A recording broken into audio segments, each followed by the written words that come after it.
Hello, and welcome to the third topic of the Learning Alliance on Horizontal Accountability. In this topic, we will look into the political context and horizontal accountability mechanisms in the two regions, focusing on the two case study countries of Argentina and Kenya. Even though the political contexts are very different in Kenya and Argentina, both countries have introduced parliamentary reforms to their presidential systems within the last 2 decades, with the objective of limiting the power of the executive.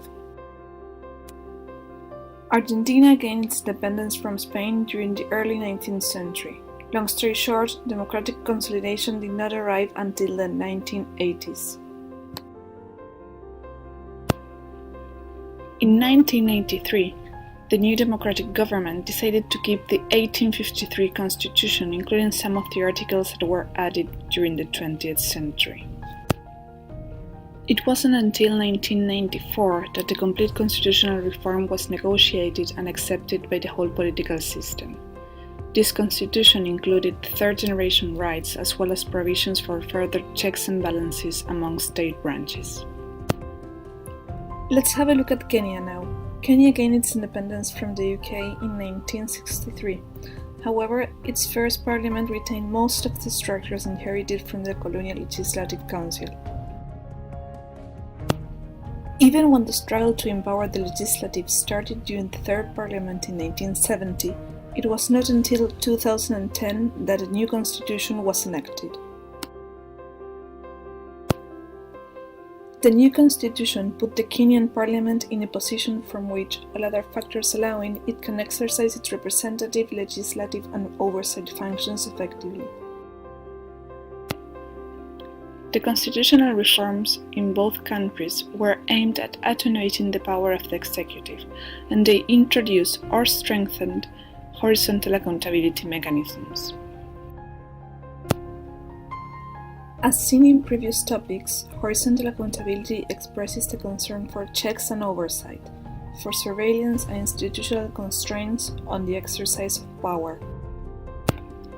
Horizontal accountability has two main connotations: Answerability, which is the obligation of public officials to inform about what they are doing, and Enforceability, which is the capacity of accounting agencies to impose sanctions on power holders who have violated their duties.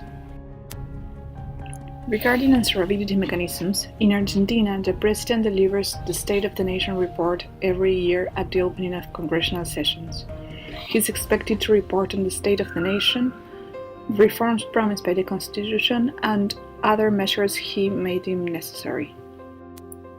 Also, the Constitution mandates that the Chief of Staff visits Congress at least once a month to inform on the latest actions taken by the government. In Kenya, the President must also report before Parliament.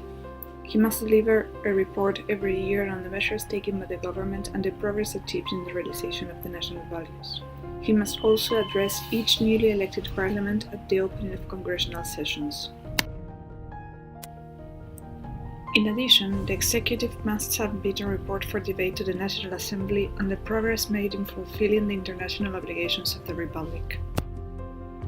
Regarding enforceability mechanisms, in Argentina, members of parliament can issue requests for information to the executive in order to gain knowledge of policy decisions. However, there are no deadlines and no sanctions if the executive fails to respond. Also, the National Audit Office provides technical assistance to Congress and is responsible for auditing the financial and managerial operations of the public sector. Audit reports are presented to the Mixed Committee of Public Accounts in Congress, who has the prerogative to decide how to proceed.